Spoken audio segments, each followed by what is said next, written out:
What is up, you guys? It's your favorite cutie Mel. So when I make these videos, I put the phone inside of my steering wheel and then I accidentally honked at somebody. I'm at the gas station. So let's just get into some things. So basically, I try to make these videos when I feel them. I don't like to, and I don't force myself to make videos that are just like me sharing things that have been on my mind when it's not like natural, like when I don't feel called to do it. Like I could make other videos when I don't feel called, like, you know, talk about business and all that stuff. But anyways, this video is going to be about just more about scheduling. So I got some feedback on my last video where I was talking about how actually we do have enough time in the day to get things done if we prioritize our time correctly, if we get rid of the distractions, stop getting on social media a million times a day, get rid of the apps on your phone. You don't have to delete your account, but get rid of those apps on your, like, what's it called, on your front screens, so that you can't easily access these things throughout the day if you need help to stay away from it. I know I do. That's why, like I've been saying and sharing, I really just delete the apps off of my phone if I'm having leisurely time. Like for instance, this weekend I went to San Diego and I was there for like a little fun couple-day trip to see my middle school bestie Malcolm, which I will be putting a vlog on this channel soon. I need to just go ahead and piece all those clips together and just put it out. I can't monetize it because I know there's music all up and through it, but that's okay. I'll just share it with you guys just for fun. But anyway, I did that, and during that time I allowed myself to get on Instagram, just to, you know, I was having a fun time. So, you know, people like to see people having a good time, so I put that stuff on my social media. And then afterwards I got rid of it. And even when I did have it on my phone, I found myself still not really getting on it, because it's just like I just don't want to get in the habit of needing to constantly be on an app that is taking my attention and eating up my minutes, my valuable hours, scrolling down a timeline, seeing what everyone else is doing instead of doing what I need to do. So we talked about that, and then I was getting gas, and you know, I'm waiting for things to pick up for me. I'm sitting there getting gas, and then I'm like, you know what, let's talk about more about how we can implement like a new schedule. So one thing I suggested last time was that we can definitely try to pair certain tasks with other tasks and other rituals that we have during the day. So what do I mean by a ritual? A shower is a ritual. A bath is a ritual. Washing your clothes is a ritual. Things that you do naturally during your day that are a part of your week, are a part of your everyday, maybe every other day, and attaching other things that you can multitask with it. Like for example, I am trying to learn, I'm on my way to being fluent in Spanish. You know, in a couple years I want to be able to be fluent in Spanish, so I try to do my Pimsleur app, which is like a speaking app, at least 3 times a week, so that I can digest, because sometimes I have to repeat a lesson so that I can really like learn new concepts. And then I pair that with things that I do in the morning. Like in the past I paired it with my shower. Now I can, and I can also do these things not pairing it, but it's just like if you need help learning how to optimize your day so you can take more steps in a year towards where you want to be, these are just things that you can do.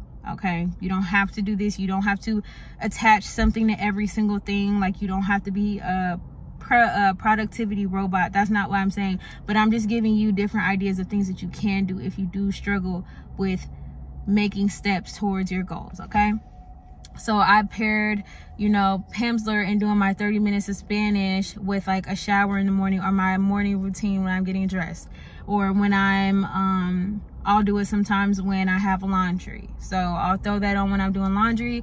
Laundry is something that doesn't require any brain power. You're literally just putting something in the washer, putting some soap in there. Maybe you're separating, maybe you're folding clothes. These are mindless activities. So while I'm doing that, I go ahead and pair that with something that I would like to, you know, do. I do the same thing. Another one of my goals is to become a better vocalist this year. So I try to at least 5 to 6 days a week, but even sometimes all week, because I don't mind, because I love to sing. I will pick. Now I've replaced my Pimsleur with the shower with my singing in the shower. So I'll do my vocal warmers in the morning. I like it because it's nice and misty, like, you know, the air isn't dry, there's steam and everything's opened up. So I like to start my mornings, or when I'm about to get dressed for the day, I like to do my pair that with my vocal stuff. Okay, so think about that. Take some time. What is something that takes me literally no mind to do? Another example could be your commute to work. If you have a longer commute to work, you could commit that time to, say you want to read more books. You can go ahead and throw on an audiobook and get to read some more books that are going to be beneficial to you some way. Maybe you want to get better at accounting. It could literally be anything. Or maybe you just want to learn more about love. Maybe you want to take more time to read more finance books.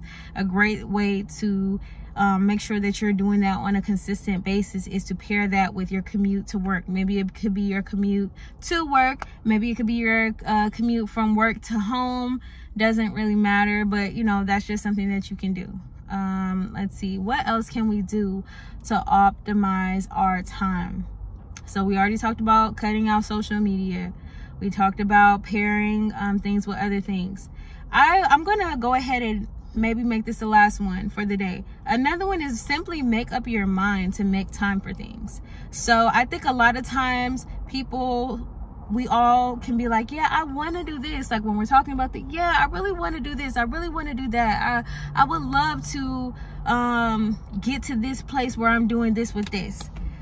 Instead of seeing it as this thing one day, I was having a conversation with a friend and they were talking about how they want to do some passive income and get some passive income to go along with their working. And they had replied, or they had said, yeah, I'll do that one day. And I said, one day doesn't seem very convincing. You know what I'm saying? One day is like, yeah, whenever I get to it. You might never get to it. Seriously, there's so many things on a day-to-day that can get in the middle of you in anything. You could have family, like you could have a family, you could have just work a lot of hours. Like you can literally let anything be an excuse.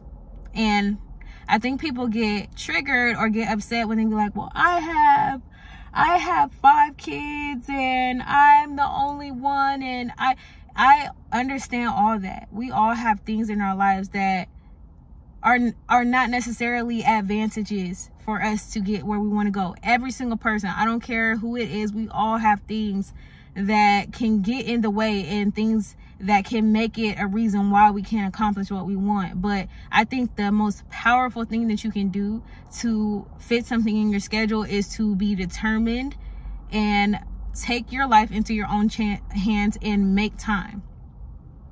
Make time. If there's something, say there's something that you know is going to make you $1 million, but your reason for not taking an hour out of your week to learn something new about how you can get to that end result, you can make your job the excuse, or you can make the executive decision that, okay, if it's possible for me, I'm going to go ahead and let my job know that I need to work 1 hour less this week. I need to work 5 hours less so that I can focus on this new thing that's going to make me even more money.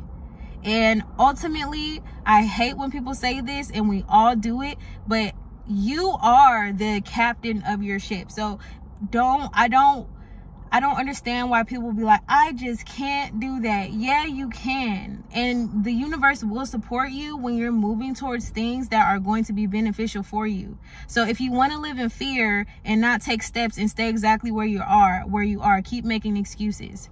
Keep not being determined. Keep not making up your mind and putting action towards the things that you want. And you'll be right where you were 5 years ago doing the same thing, because you want to make excuses about how there's just not enough time in the day. That's not okay. If you can make 30 minutes, I don't even care if you only can squeeze 30 minutes, even 15 minutes out of your day for yourself to do something that's going to advance you in a direction that's going to make you happy. If you take that 15 minutes and you do that every single day, 365 days a week, you are going to get significantly further than somebody who may have all the time but chooses to be distracted or chooses to make excuses. You are going to every single day be chipping away, getting closer to what it is that you want to achieve, whether it's 15 minutes, an hour, 2 hours a day, whatever you can do for yourself.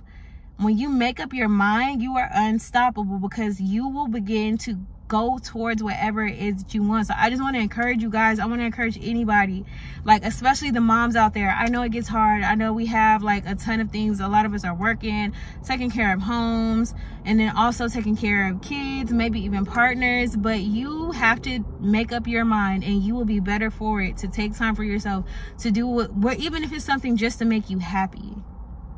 Okay? I'm a huge advocate for that, because you cannot pour into anybody if you cannot even pour 5 minutes into yourself. That's a great way to have a breakdown. That's a great way to completely lose yourself in anything that you care about in your life, because your identity is becoming a caretaker of everything and everyone but yourself. Not okay. Never okay. Never okay. And people don't have to like it, but you know what? Do what you can do. You take your time for yourself, because that 15 minutes, that 20 minutes, that 30 minutes that you make it a habit to get is going to help your mental health. It's going to make you feel good about yourself. It's going to build your confidence that you can do things that you want in life, and that you still are your own person. So, and you do have agency over your life. Do not fall victim and think that you have absolutely no control. You have so much control. You may not have all of it, but you definitely, who you are, the habits that you make, and the choices that you make, how you discern what's a priority, is definitely the difference between you and someone else. So we look at other people and we admire what they do. And I'm not even saying that you have to want to be like some huge CEO or anything like that. But it could just be like someone who is happy and has a balanced life. If that's something that you want for yourself, take steps towards that. You just want to be healthier. You just want to be healthier and, you know, have a few hours a week to relax. Totally doable. You can do that. It's very possible. So yeah, you guys, it's not easy, but I commend you. I commend anybody out there who is trying to do better for themselves and who is being consistent and showing up, because sometimes it may seem like your consistency isn't paying off. But I tell my son this all the time, like, whatever you do, when you're consistent, every single time you show up to it, you're getting better. Whether you know it or not, whether you can see it or not, you are getting closer to whatever it is that you want to do, and you're a happier person because of it. You're a happier person because you are taking that time. You're a happier person because you are living your dreams and you are getting towards something. Like, I think about this all the time. I'm like, you know what? Even if I never ever accomplished anything that I wanted, I rather would be the person who had something that was a fire inside of me that pulled me to it, and like gave me a purpose and a reason to get up and a reason to feel good about myself, than to be someone who doesn't think that I can accomplish anything. So I simply just don't try, and I just decide that my life is only going to be about getting up and making money and paying the bills. The choice is yours, what kind of life you want to live and what you want to be motivated by, because I really feel like dreams are awesome and it's beautiful when we accomplish them. But ultimately, I think what's more beautiful about having a dream or just a higher vision of yourself is just what it does for your spirit, having something to strive for. That's why it's so great to be like, put your kids and to be in sports and extracurriculars. Even as an adult, you know, do your yoga, do your dancing, have your fun things that you do, because ultimately that is making you happy. You have something to care about. But that's why these things are so good even for kids, because it teaches you how you can accomplish goals, how you go about getting things done in your life, or crossing things, or at least trying to get what you want out of life. Says a lot about who you are and what you believe that you can do. So I'm not gonna go too far because I don't want this video to be super long, but I did just want to show up for you guys and like tell you that, because that's on my heart today. So thank you guys for watching that last video. And if you guys want to continue to see videos like this one, please support it with a thumbs up. Get in those comments down below, because when you guys get down there, that shows me you guys are interested in what I'm saying. You guys care about it. You guys can relate, and it keeps me going. Okay, so as I always say, passion, stay cute. Why?